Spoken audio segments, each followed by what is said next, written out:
బాబు బాబు గేదెలతో ఆడుకుంటున్నారా యమధర్మరాజా వారు? ఏం చెప్పు, ఇటెందుకు వచ్చావు?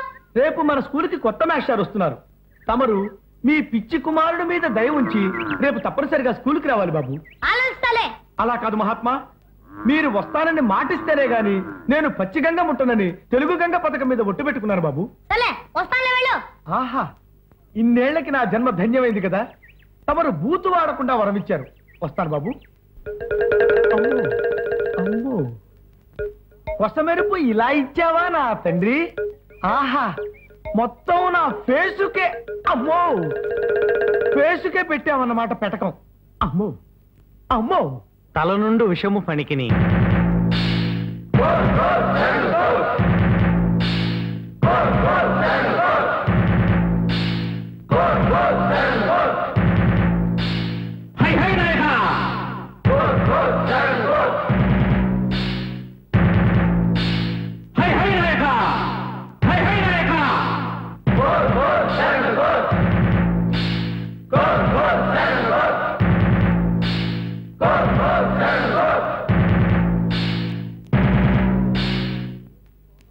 పావుకి తలలో విషయం ఉంటుంది, తేలుకి తోకలో విషయం ఉంటుంది. దుర్మార్గుడైన మనిషికి తలా తోకని కాకుండా నిలువెల్లా విషయం. బాబు ఇప్పుడు వస్తున్నాడు బాబు. ఎవరు నువ్వు? నేనే తెలీదా నీకు? ఏమిటా తలబిరి సమాధానం? దాదాపు క్లాస్ అయిపోయి ఎప్పుడు వస్తున్నావు? ఈ ఇండిసిప్లిన్ క్షమించాను నేను. నువ్వు నా క్లాస్ లో కూర్చోడానికి వీల్లేదు. అవుట్. నన్ను పొమ్మడానికి నువ్వెవడివే?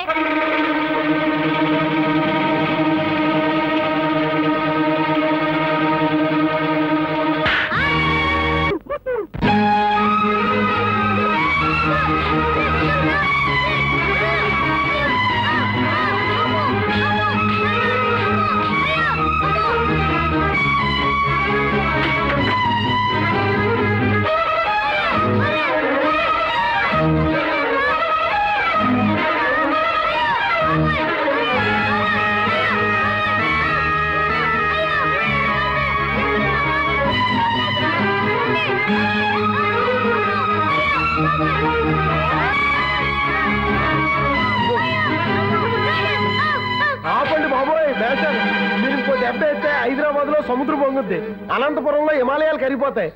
మేస్టర్ నా మాట విని నాతో రండి బాబు. ఏమిటి హెడ్ మాస్టర్ గారికి ఏమైంది? క్రీస్తు శకం 609 నుంచి 642 వరకు, అంటే ఇప్పుడు మన హెడ్ మాస్టర్ కనిపించాకండి మేస్టారు. 2వ తరగతి కుర్రవాడు వచ్చిన రాకెట్ బొమ్మలాంటి బాడీ మీరును. రామకృష్ణ మేస్టారు, అయ్యా ఇందాక తమరు చేపట్టిన బుల్లిరాయుడు గారి తోలువలిచే కార్యక్రమం చూసి మా పితృపాదుల వారు మూర్ఛపోయారు. అలాగా, మరి ఆయన స్పృహలోకి ఎలా వస్తారు? దానికో మార్గం ఉంది మాస్టారు. ఇవాళ సెలవు పెట్టిన ఊరు సత్తయ్య గారి కోసం కబురు చేశాం. అరుగో వచ్చేసారు. మళ్ళీ మూర్ఛపోయారా? సర్వం లేవండి, మా అక్కకి పెళ్లి కుదిరిపోయింది. ఇంకా మన పెళ్లికి ముహూర్తాలు పెట్టించచ్చు.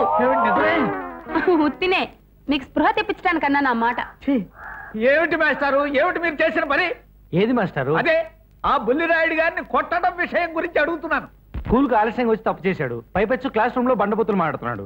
అందుకే అతను కొట్టాను. అందులో తప్పే ఉంది? బుల్లిరాయుడు గారిని కొట్టడంలో ఉన్నది తప్పు కాదు గురు, ముప్పు. అదే మా బాధ ఇప్పుడు.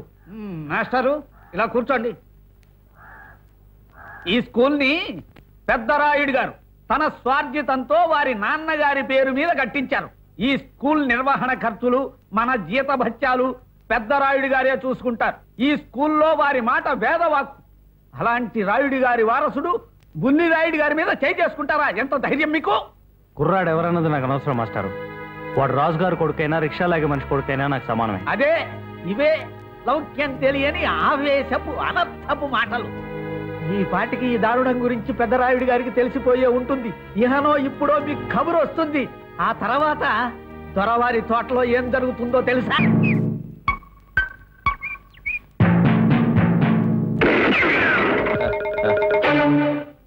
ఇచ్చో బాబోయ్, అదేం శిక్ష అండి బాబు? అదేనాయన, ఆ శిక్షకి భయపడే మేమంతా సగం చచ్చి ఆ పసివెధవు వాడే బండబూతుల్నే పరభాషా నీతులని సరిపెట్టుకుంటూ నెట్టుకొస్తున్నాం. పాపం ఆయన్ని చూడండి. అవధాని మాస్టర్, నీ అబ్బా అన్న మాట వింటేనే పరిగెత్తికెళ్లి గోదావరిలో 16 మునకలు మునిగి బంకమట్టితో చెవులు తోముకుని వచ్చేవారు. వీరి స్కూల్లో చేరిన మొదటి రోజునే బుల్లిరాయుడు గారు వాడిన బూతు వాడకుండా 30 గంట ఇచ్చిన బూతు కార్యక్రమం విని గుడ్లు తేలేసి ఎగశ్వాస దిగశ్వాస అయి పడిపోయారు. ఆ కుర్రాడికి బుద్ధి చెప్పడం బోధపరచడం మా వల్ల కాదని మాకు తెలిసిన విషయమే. ఆ టైంకి నువ్వు నాకు గుర్తొచ్చావు. మా వాడైతే కుర్రాడికి బుద్ధి చెప్పగలడని మా హెడ్ మాస్టర్ గారికి చెప్పాను. వాడు నేను పిలిపించారు. కష్టమైన ప్రశ్నలు అడిగితే మీరు జవాబులు చెప్పలేరేమోనని ఇంటర్వ్యూలో మిమ్మల్ని అతి తేలికైన ప్రశ్నలు అడిగాం. ఈ స్కూల్ మాస్టర్ల జీతం 1500కి మీరు ఒప్పుకోరేమోనని మేమంతా చందాలేసుకుని మీ జీతం 4000 చేశాం. మీరుండే ఆ ఇల్లు ప్రపంచంలో ఎక్కడైనా 6 రూపాయలకు అద్దెకు దొరుకుతుందా మాస్టారు? స్వర్ణయుగమైన గుప్తుల కాలంలో కూడా Silence. ఆ ఇంటికి అద్దె నెలకి 600 రూపాయలు. మిగిలిన 594 రూపాయలు మేము వేసుకుని మీకు ఆ ఇల్లు ఇప్పించాం మాస్టారు. నెలకు ₹1 జీతాలు ప్రపంచంలో పనోళ్ళు ఎక్కడైనా దొరుకుతారా మాస్టారు? వాళ్ళు రాయుడు గారి పాలేళ్ళు. వాళ్ళకి ఒక్కొక్కడికి 200 రూపాయలు జీతం. మిగతా డబ్బులు మేము వేసుకుంటున్నాం. మీరు మా జాతకాలు మారుస్తారని, మేము రైస్ మిల్లో పనిచేసే అవస్థ తప్పిస్తారని మిమ్మల్ని పిలిపించి మా తలలు తాకట్టు పెట్టుకుని మేము చందాలేసుకుని ఇన్ని ఏర్పాట్లు చేస్తే మీరు పెద్ద హీరోలాగా బుల్లిరాయుడు గారిని వీరబాదుడు బాది మా పీకల మీదకి తీసుకొస్తారా మాస్టారు? ఇది భావ్యమేనా మీకు? ఇంకా అయిపోయింది. ఫినిష్. పెద్ద రాయుడు గారి తోటలో నుంచి మీరు తిరిగి రారు. నేను రైస్ మిల్లో మూటలు పోయికి తప్పదు. ఒరే బుద్ధులు, బట్టలు సర్దుతున్నావేమిట్రా? అర్జెంట్ గా మనం ఈ ఊరు వదిలి పారిపోవాలి బామ్మ. ఏమిటి, ఈ ఊరు వదిలి పారిపోవాలా? ఎందుకని? అదే మన ఊరు మీదకి కనిష్కులు దండయాత్రకు వస్తున్నారని తెలుసు. కనిష్కులా? వాళ్ళెవర్రా? మన తురుష్కుల తమ్ముళ్ళు. రైట్, తెంగ చచ్చినాడా.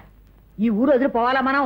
చెప్పు, నిజం చెప్పు, ఎందుకు వెళ్ళాలి? బామ్మ నిజం చెప్పాలంటే సాయంకాలంలో భూకంపం వచ్చి ఊరంతా భూమిలో కప్పడిపోతున్నదే. భూకంపమే? అమ్మో అమ్మో. బామ్మ కానివే త్వరగా. ఊరి నాయనోయ్ వచ్చేసారు మొగుళ్ళు. అది చిన్న పనుండి వెళ్తున్నాను. ఎల్లుండికల్లా వచ్చేస్తాను. అదేమిట్రా భూకంపం వస్తుందన్నావు నువ్వు? అమ్మా నువ్వు నోరు మూసేవే ముందు. త్వరగారు మిమ్మల్ని వెంటనే తీసుకురమ్మన్నారు. మీరు మా అంటొస్తే సరే, లేకపోతే కాళ్ళు చేతులు ఇరిచి కట్టి ఎత్తుకెళ్ళి దొరగారు ముందు పెడతాం. ఓరి మీ తలపండి పగిలిపోను. మీరు సర్వనాశనం గాను. మా పిల్లాడు ఏం తప్పు చేశాడని? తప్పు కాదే బామ్మ, అది ఊరు మర్యాద. అతిథులు నడిపించరు. బియ్యం బస్తా టైప్ లో మోసుకు పెడతారు.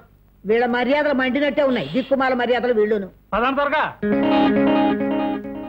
పంతులు గారు ఆలస్యం అయిపోతుంది, రండి. వస్తానే బామ్మ. దేవుడు మేలు చేస్తే నిన్ను మళ్ళీ కలుస్తాను. అయ్యో అయ్యో, ఈ అపశకుని మాటలు ఏమిట్రా? అయోమయం సన్యాసి. అంటే దేవుడు మేలు చేస్తే వెంటనే వస్తాను, లేకపోతే కాస్త లేట్ అవుతుందని.